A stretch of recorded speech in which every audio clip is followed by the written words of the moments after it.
สบายดีเนาะทุกคนมื้อนี้เนาะออดจะมาให้ความรู้เนาะเกี่ยวกับการเป็น VIP Member เนาะหรือว่าบุคคลใดอยากเป็น VIP Member เนาะเพื่อสร้างทีมเนาะหรือว่าหารายได้เนาะจากการเป็น VIP Member นั่นเองเนาะก่อนที่เราจะไปรู้เนาะความหมายอีหยังต่างๆของ VIP เนาะเดี๋ยวออดจะมาเล่าเนาะรายได้จากการเป็น VIP เนาะถ้าเราสร้างได้เนาะเราจะมีรายได้แบบใดแดเนาะทุกคนสำหรับเนาะรายได้จากการเป็น VIP เนาะ1ก็คือรายได้เป็นหน้าที่เนาะแบบบ่จำกัดเลยเนาะอันที่2เนาะเมื่อเรามีรายได้เนาะมันก็จะมีวอลลุ่มของทีมเนาะท้ายเดือนเนาะจะมีการแจกโบนัสเนาะเป็นเปอร์เซ็นต์เนาะอันต่อไปเนาะเมื่อเราพัฒนาทีมได้เนาะทางเฟซฟอร์มก็จะมีโบนัสเนาะพิเศษให้สำหรับผู้ที่พัฒนาทีมได้เนาะทุกๆท้ายเดือนเลยและกิจกรรมอื่นเนาะที่จัดขึ้นเนาะถ้าเว้าเรื่องเนาะการเป็น VIP ก็คือเฮาเป็นนักเทรดอยู่แล้วเนาะเฮาอัปเกรดขึ้นไปเนาะหารายได้อีก1-2ทางก็คือการเปิดเป็น VIP เนาะการเปิดเป็น VIP ในที่นี่เนาะต้องใช้ทุนอยู่ที่100เหรียญเนาะ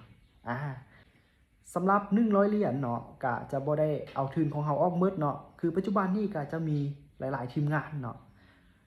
จะออกทุนช่วยเนาะเช่นตัวอย่าง 75% หรือว่า 80% เนาะ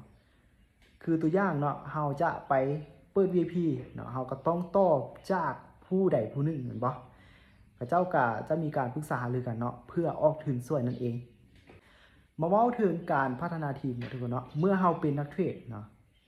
แน่นอนเนาะเฮาเป็นนักเทรดเฮาก็สมัครผ่านลิงก์ของกระเจ้าเนาะจากผู้ที่เป็น VIP เนาะต่อจากเฮาเป็นนักเทรดเนาะถ้าเฮาอยากอัปเกรดขึ้นไปเป็น VIP ก็มีแต่ว่าเปิดตัวแทนเนาะ100เหรียญนั่นเองนะเวลาเฮาเปิดแล้วเนาะเฮาก็สมัครผ่านลิงก์ของเฮาเลยเนาะเมื่อใดเฮาเทรดเนาะเฮ็ดธุรกรรมก็จะมีเงินเนาะหรือว่าค่าคอมมิชชั่นนั่นเองเนาะขึ้นไปหาบัญชี VIP ของเฮาเนาะก่อนที่จะถอนเงินนั้นออกได้ก็ต้องได้ยังยื่นเอกสารได้ทุกคนเด้อเช่นบัตรประจำตัวพาสปอร์ตเนาะหนังสืออีหยังต่างๆเนาะสามารถยังยื่นได้มาเว้าเรื่องการพัฒนาทีมเนาะคนส่วนใหญ่ก็ยังพัฒนาทีมบ่ได้เนาะก็เนื่องจากบ่มีเวลาเนาะให้กับการพัฒนาทีมนั่นเองเนาะ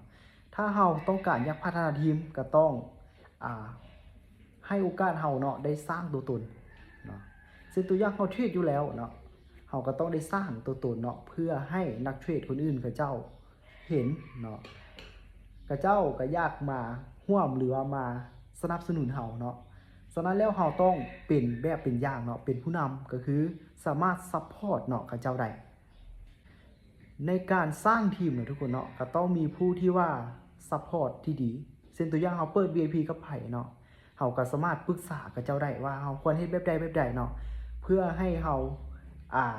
สร้างทีมได้นั่นเองเนาะ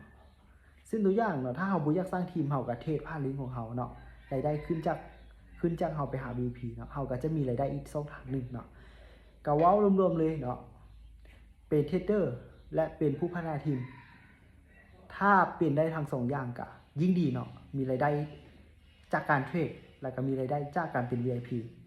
เพิ่มเนาะเป็น2อย่างก็ยิ่งดีเนาะทุกคนเนาะสำหรับการเป็น VIP เนาะถ้าคนใดเนาะอยากอัปเกรดตัวเองเพื่อเป็น VIP หรือว่าอยากสร้างทีมเนาะสามารถปรึกษาได้เนาะจะมีทุนช่วยเนาะในการเปิด VIP เนาะขอบใจ